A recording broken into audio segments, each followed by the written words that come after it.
Thank you, Mr. President. I want to join Chairman Murkowski in expressing my satisfaction and pleasure with this bill that we are on, and join her also in commending the leadership of our ranking member, Patty Murray, and the chairman of the committee, Lamar Alexander.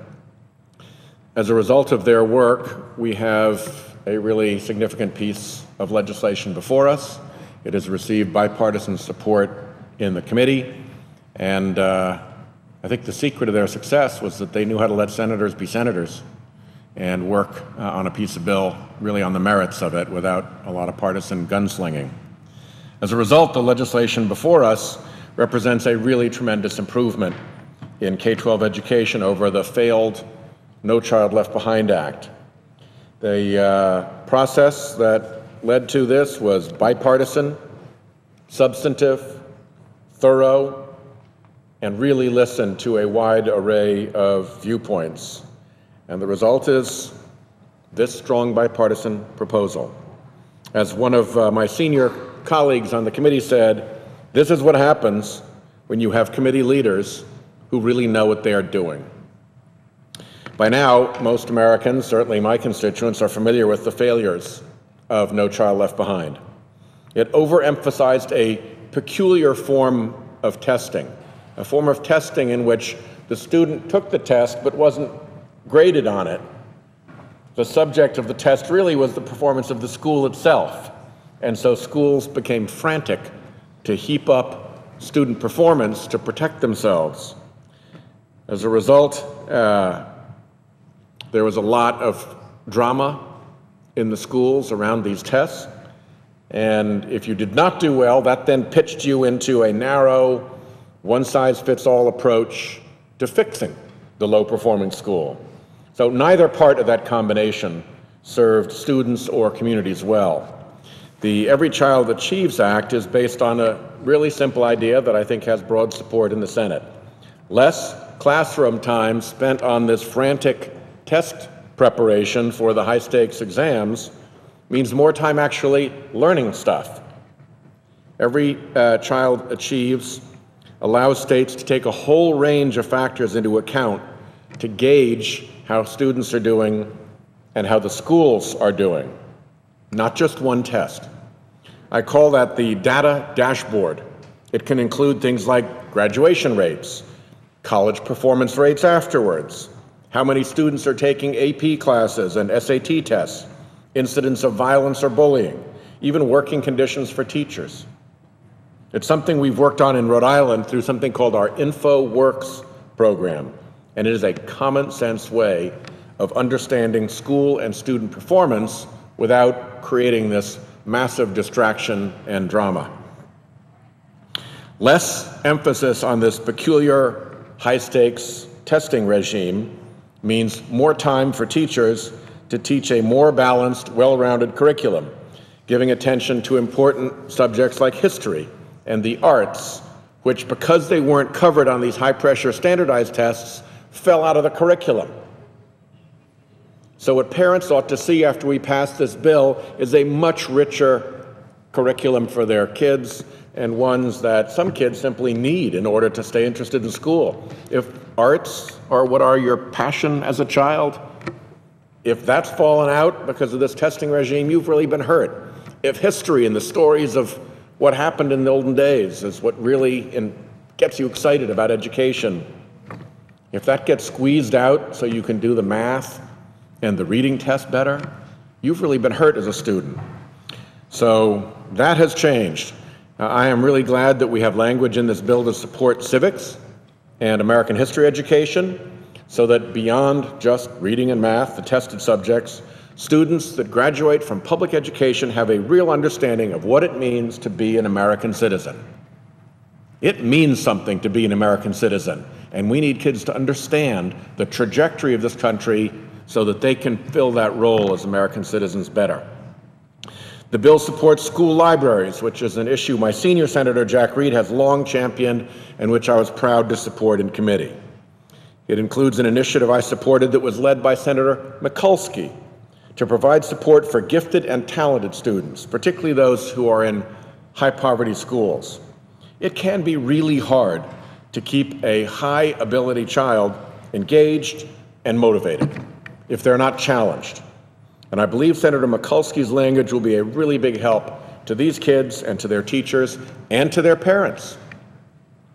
When a school does fall short, Every Child Achieves rejects the overly punitive interventions of the No Child Left Behind Act. Instead, it allows communities, parents, and teachers to work together to improve their school in ways that make sense for the students and gives them the tools to succeed.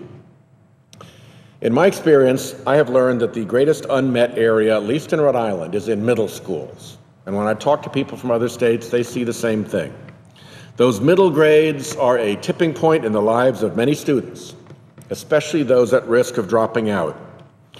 When I was Rhode Island's Attorney General, I saw hundreds of juvenile cases that had a common thread, which was catastrophic levels of middle school truancy. In order to get a better handle on what was happening in the middle schools, I adopted one, the Oliver Hazard Perry Middle School in Providence. We worked hard to create a real relationship between the police department and the school. We helped get truant kids back in classrooms. We began a mentoring program between students and the attorneys in my office. We brought in community groups to start after-school programs. We did a lot of different things. Those years of working with middle school stakeholders helped me realize how much the middle grades bear on a child's future. It is an age when a child is beginning to make his or her own decisions, which can be dangerously bad ones at that time. But they can still be influenced by positive adults and by enriching experiences in their lives. Many students who fail in high school showed the warning signs in middle school. We have got to be reaching back into middle school to help them stay on track. That's why I'm so glad to have partnered with our friend Senator Baldwin on a measure that requires states to identify and support students at risk of dropping out in middle school, not waiting until they're in serious trouble in high school. I'm also proud that the bill includes key elements of the Community Partnerships in Education Act, the House version of which was championed by my House colleague, Congressman David Cicilline.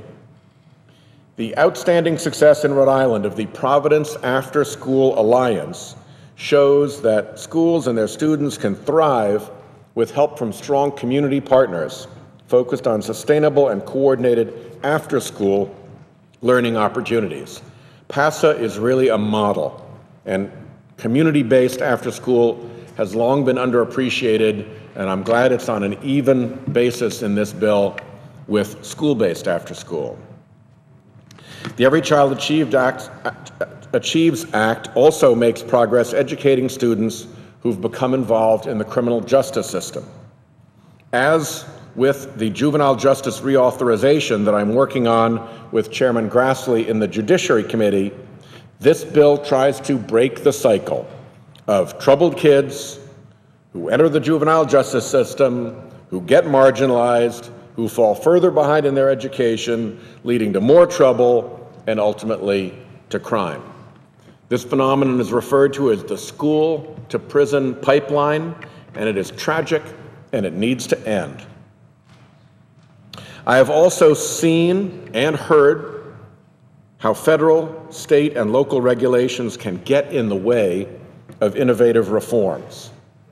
Over the last 2 years, I've worked closely with Rhode Island educators who've told me time and time again that they could achieve much better results if not for the layers of professional education bureaucracy stifling innovation at multiple levels.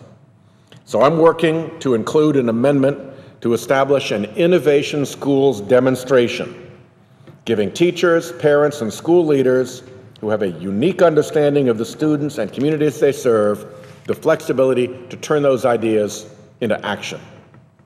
In Rhode Island, I've heard from school leaders who'd like to extend the school day for struggling students, to reboot their curriculum, to take ownership over their school's budgeting and financing, or to better manage their school's human resources.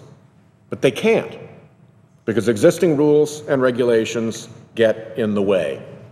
And they're often daunted because if you try to go after the local regulations, you still have the state regulations. And if you try to get after the local and the state regulations, you still have the federal regulations. And so they give up.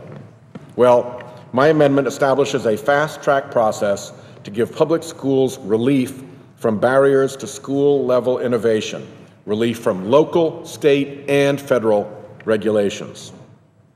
Here's what Victor Capeyan, superintendent of the Central Falls, Rhode Island School District, told me. Quote, as a leader, having more flexibility to design the learning around the needs of my students and teachers, and within the local context that exists and not based on old and fixed conditions, makes all the sense in the world to me.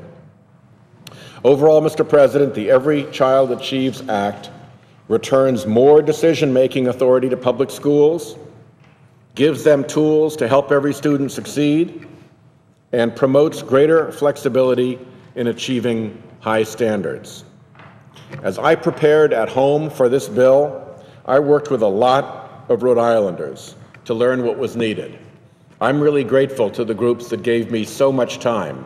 Many of us met over and over to work through these issues and lay the foundation, particularly for the middle school part of the bill and for the innovation schools part of this bill.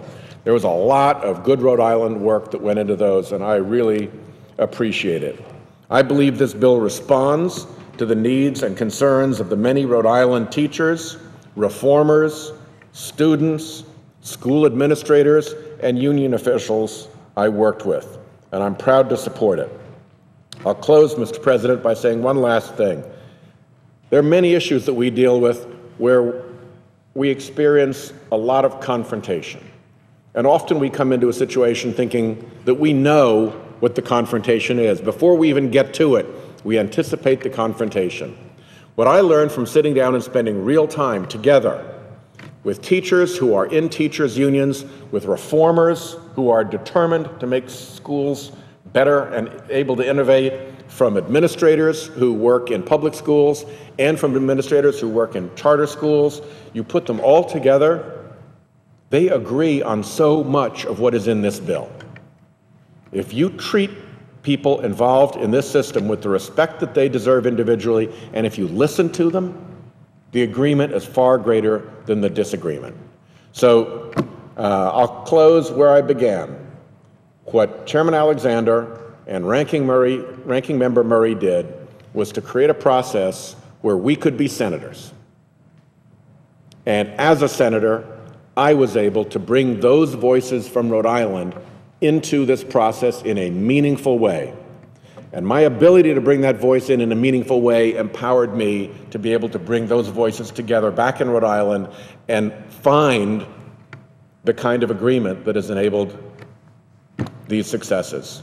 So I'm very grateful to them as well, and with that comment, I will yield the floor. And I note that we have no quorum. Clerk, call the roll.